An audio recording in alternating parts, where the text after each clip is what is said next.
Hello there, YouTube. My name is Jacob, and today we're going to be talking about Team USA versus Team Italy in the Volleyball Nations League that happened on June 15th of 2021.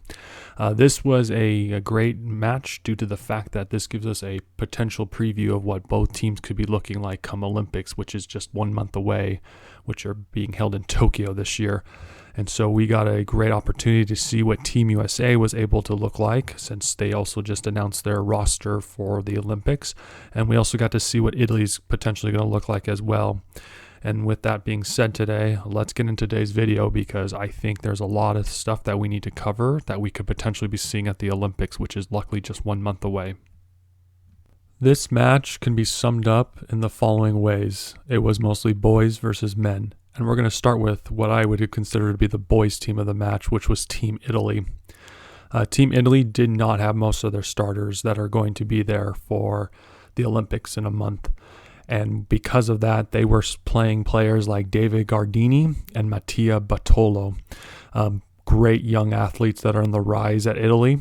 If you guys follow volleyball enough, as much as most of the volleyball community does, or for those of you who don't know, Italy tends to be one of the hotbeds of where volleyball happens. In fact, a lot of Team USA will end up going to Italy at some point in their careers to play, because Italy is a hot destination spot.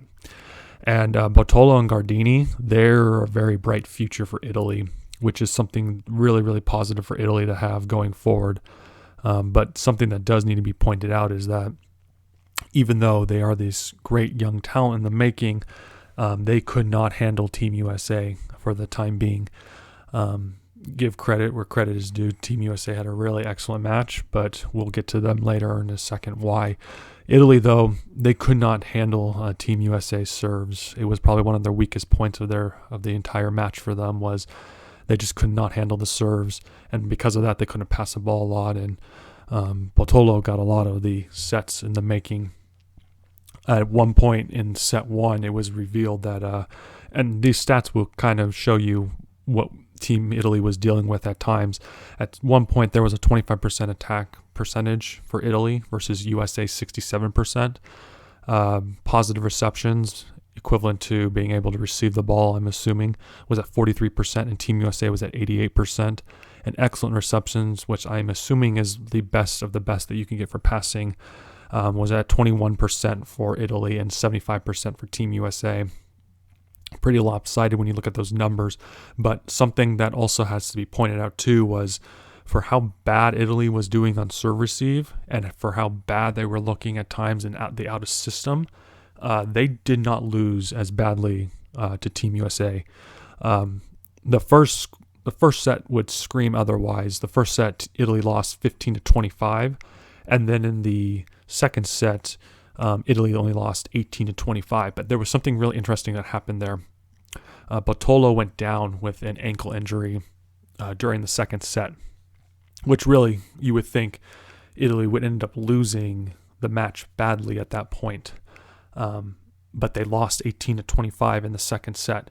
And then you're thinking, going into the third set, you've lost this young rising star who's only in his 20s, and that it would just be game over for Italy. But Italy only lost the third set 21-25.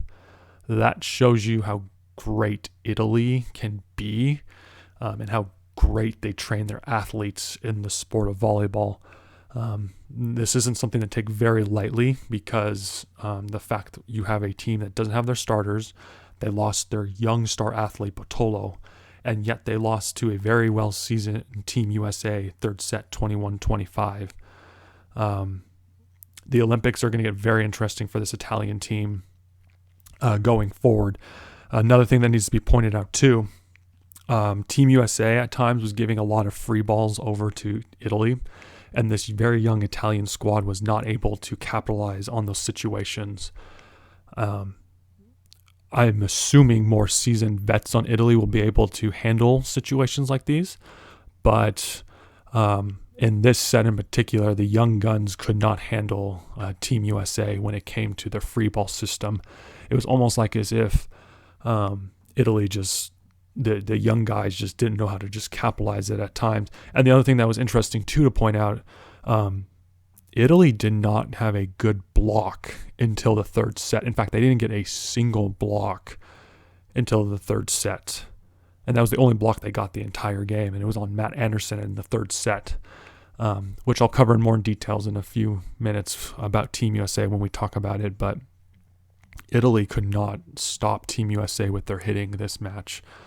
There were a lot of touches at times, and Italy's defense was struggling in the back row to dig the balls. But the fact that Italy did not lose that much is something of interest that needs to be looked more into.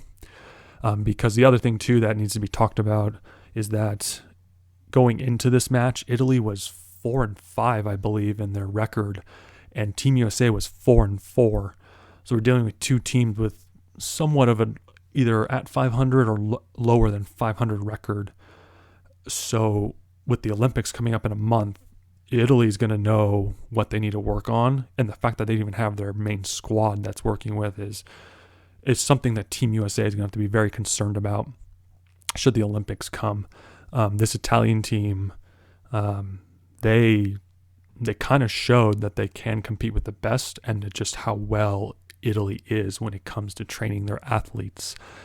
So I'm going to be definitely curious in a month to see what's going to happen when Italy goes to the Olympics and they actually have their entire squad there. Now we're going to talk about Team USA, which I consider to be the men of the match, pretty much. This team is very well seasoned.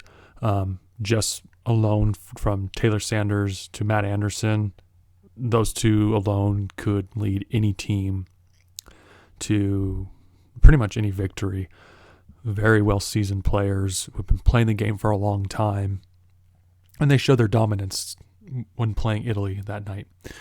They just completely just showed them why they've been as great as they have been for so long. Some key factors that also were factoring the match was that the middle blocker, David Smith, at one point, he ended up going on a serving run. He didn't actually get any aces, if I'm not mistaken, from that run, but he was able to get at least 6 serves in the first set, which was one huge reason. In the end, he ended up with 13 serves that he ended up attempting.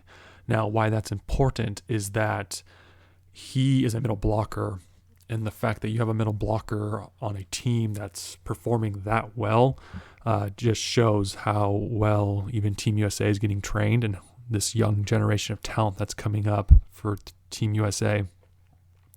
At the same time, though, for how great Team USA serves were tonight,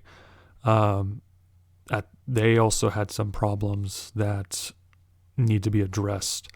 Their serves are a little too aggressive at times. Maybe that was part of their game plan, was to be as aggressive as they needed to be on Italy, but they actually had more service errors than Italy. Granted, they still won in 3, but it just seems like how aggressive that team's becoming. It was 11 service errors Italy versus 15 on Team USA, and I would know I actually counted, and I looked through the stats at the end. And at one point, I think it was 8-11. Italy had 8, and Team USA had 11 too. But in the end, it ended up being 11 service errors Italy and 15 for Team USA. That to me says a lot about how important Team USA serves are going to be come the Olympics time. I don't think Team USA will be that hot every single day during the Olympics on serving that aggressive. If they are, I mean, great. They'll be able to compete with anyone at that point pretty much. But you got to be able to control those serves at time. And then Team USA has also got to work a little bit more on their out of system. It wasn't perfect, and I'm not expecting Team USA to be perfect, but it just seemed like at times the out of system was a little bit sloppy for Team USA. Granted, when you have a player like Matt Anderson who can come in at any time, and when you need to get him a set, he's going to give you the point when it's needed. And even Taylor Sanders can do the exact same thing too, but at times it just seemed really, really sloppy. But other times it looked really, really well. It just all depends on how the team is doing during that time.